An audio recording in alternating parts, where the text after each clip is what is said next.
வணக்கங்க.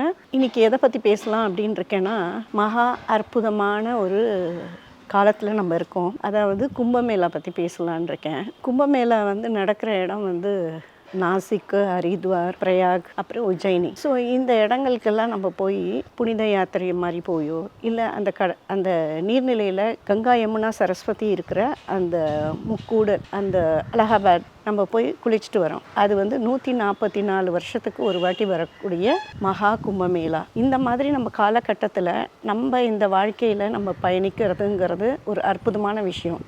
அத்திவரதர் இருக்கும்போது நம்ம இருந்திருக்கோம். அதுக்கு அடுத்து இந்த மகா கும்பமேளாலையும் நம்ம இருக்கிறோன்னா நிஜமாகவே நம்ம அவங்களாம் கொடுத்து வச்சவங்க தான். அதாவது இந்த கும்பமேளாவில் போயிட்டு எல்லாரும் குளிக்கிறதுக்கு போகிறாங்க. அப்போ குளிக்க போயிட்டு வரும்போது எல்லாருக்குமே தெரியாத ஒரு விஷயத்த, இது என்னுடைய கருத்து தான், இதை சொல்லலாம் அப்படின்னு ஒரு 3-4 நாளாக எனக்கு மனசில் இருந்துகிட்டே இருக்குது. ஏன்னா எல்லாராலையும் அந்த கும்பமேளாவில் பார்ட்டிசிபேட் பண்ண முடியாது.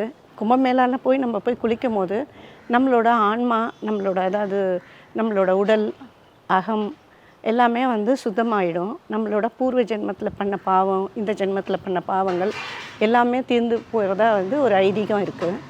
ஸோ அந்த மாதிரி கும்பமேளாவில் நம்ம என்ன பண்ணுறோம், தெரிஞ்சோ தெரியாமலையோ அந்த நீர்நிலையில் நம்ம குளிச்சுட்டு அந்த தண்ணியை கொண்டு நம்ம வீட்லேயோ இல்லை மற்றவங்களுக்கோ கொண்டு நம்ம கொடுக்குறோம். அதாவது நம்ம பாவங்களை கழிக்கிறதுக்காக வேண்டி தான் இப்போ சொல்லும் போது கூட என் உடம்பு சிலுக்குது. இந்த பாவங்களை நம்ம கழிக்கிறதுக்காக வேண்டி தான் ஒவ்வொரு கும்பமேளா அந்த மாதிரி இடத்துக்கு போகிறோம். எவ்வளோ கஷ்டப்பட்டு எல்லோரும் போகிறாங்க. போயிட்டு அந்த பாவங்களை தொலைக்கிறதுக்கு நம்ம அந்த இடத்துல போய் நீர்நிலையில் நீராடுறோம். அந்த நீராடிட்டு அந்த எத்தனையோ பேர் குளித்து அந்த தண்ணியை நம்ம வீட்டுக்கு எடுத்துகிட்டு வந்தோ இல்லை வெளியில் தெரிஞ்சவங்களுக்கோ கொண்டு கொடுக்குறோம். அப்போ கொடுக்கும்போது என்ன ஆகுறதுன்னா, அந்த அத்தனை பாவங்களும் சேர்ந்து திரும்பி அந்த இடத்துக்கு வந்துடுது. ஸோ அந்த மாதிரி தப்பை செய்யாதீங்க.